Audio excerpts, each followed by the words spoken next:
Fin du match entre le Racing Club de Strasbourg et l'OGC Nice, victoire niçoise aujourd'hui. Les Niçois iront donc en finale contre le Racing Club de Lens. Ils ont mis le bus, on va pas se mentir, ils ont joué très très défensif, contre-attaque, et ça fonctionne face à un Strasbourg un petit peu perdu. J'ai presque envie de dire un Strasbourg qui était un petit peu pétrifié par la peur. On a vu cette fois le manque d'expérience qui a vraiment joué.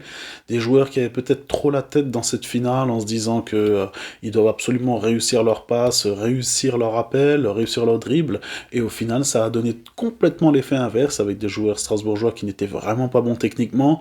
Peu de passes vers l'avant, peu vraiment d'action. On voit qu'il y a 14 tirs, un tir cadré, donc il y a quand même eu un souci là-dessus.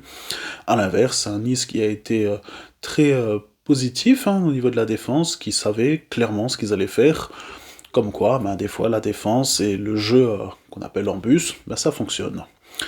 On va passer au top côté strasbourgeois, mais avant, il faut aussi rappeler qu'il y avait le manque de Barco. Oui, je vais m'en souvenir maintenant, et on le sait, Strasbourg avec et sans Barco, c'est clairement différent. Alors la photo est pas hyper top, mais en top c'est bel et bien Samir El Bourabé pour moi. C'est le joueur qui a tenté quand même le plus de passes vers l'avant, qui a essayé peut-être d'insuffler des ballons surtout vers Emega, vers Diego Moreira. Et puis au final, malheureusement, on n'a pas eu ce qui était attendu. Les ballons étaient proches des joueurs, mais peut-être que les joueurs n'y arrivaient pas. Peut-être que tout simplement la défense niçoise était clairement meilleure que l'attaque strasbourgeoise aujourd'hui. J'avais quand même un petit peu la sensation que c'est le seul qui s'est un petit peu battu sur la deuxième période, pendant que tout le club de Strasbourg a complètement pris l'eau.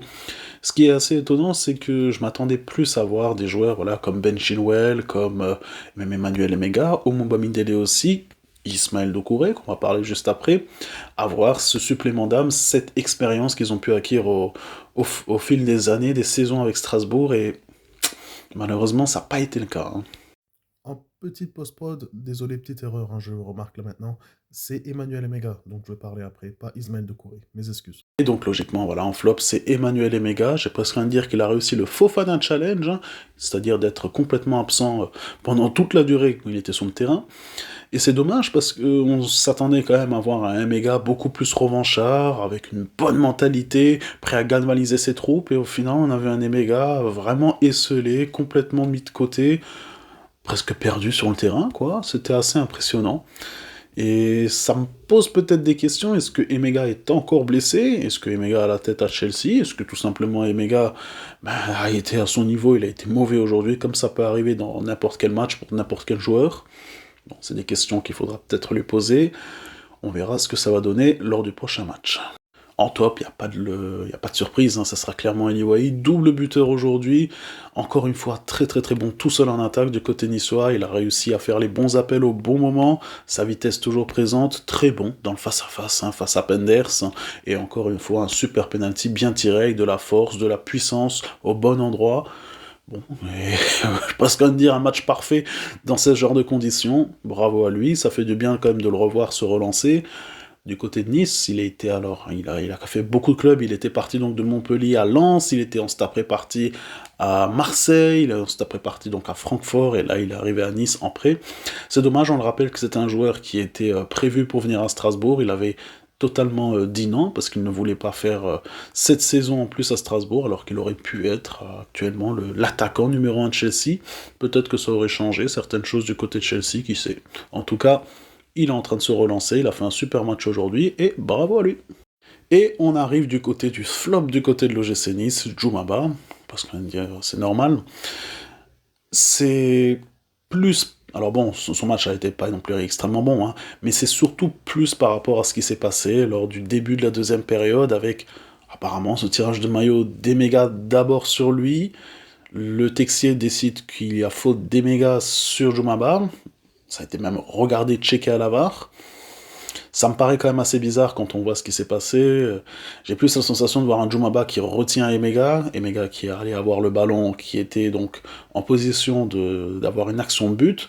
Djoumaba était en dernier défenseur. J'avoue que je suis assez consterné sur le fait qu'il n'a pas pris carton rouge, et que, prime de ça, la faute a été sifflée contre Emega. Est-ce que peut-être j'aurais dû mettre... Non, mais c'est vrai que maintenant que j'en pense, j'aurais peut-être dû mettre l'arbitre. Je m'excuse, chaque personne aura sa vision des choses. Peut-être que j'aurais plutôt dû mettre l'arbitre dans cette condition-là, mais c'est vrai que La question se pose, est-ce qu'il y avait carton rouge? Est-ce qu'il y avait vraiment faute des mégas? Ça aurait clairement, mais alors clairement changé tout le match. Et puis bon, on va pas se mentir, même dans le match en lui-même, Djoumaba, c'était pas non plus extrêmement énorme, hein. Ça reste un défenseur qui est très physique. Au-delà de ça, c'est pas un mec que je mettrais titulaire dans mon équipe. Alors, malheureusement, j'ai envie de faire une conclusion un petit peu triste, mais réaliste. On ne fera rien en Ligue 1. On a 9 points de retard sur l'Olympique de Marseille. On a 7 points de retard sur Monaco. On peut clairement oublier l'Europe par la Ligue 1. Donc on va mettre un all-in sur la Coupe d'Europe. Un all-in donc sur ces 2 matchs contre Rayo Vallecano. Sur le papier, on est meilleur, mais comme on l'a vu aujourd'hui, si les joueurs finissent par être pétrifiés par la peur, avoir le ballon, ne pas savoir quoi faire, on peut peut-être être éliminé. Et en finale, si on passe, ça sera entre le Shakhtar Donetsk ou Crystal Palace. Bizarrement, j'ai toujours une petite confiance si on joue Crystal Palace, on les avait battus, on a fait même un bon match contre eux. Certes, il y avait Mamadou Sarr, il y avait Liam Rosenior. Inversement, le Shakhtar Donetsk, ça reste toujours une équipe qui est très très très expérimentée, et on l'avait aujourd'hui, une équipe expérimentée face à cette jeunesse strasbourgeoise, c'est pas hyper hyper bon. Le prochain match de Strasbourg, c'est... Et donc après checking, le prochain match, c'est Strasbourg contre Lorient à 15h, ça sera chez les Merlus d'ailleurs. Il faudra se poser la question, est-ce que Gary O'Neill va mettre une équipe compétitive ou est-ce qu'il va de nouveau mettre des jeunes titulaires et balancer peut-être encore une fois le match à fond? À ce moment-là, il faudra vraiment, alors vraiment être au top en Coupe d'Europe parce que sinon, pas de Coupe d'Europe l'an prochain. Vu tout ce qu'on a mis comme investissement, ça sera clairement un aveu d'échec pour Bluco et cette politique de jeunisme extrême.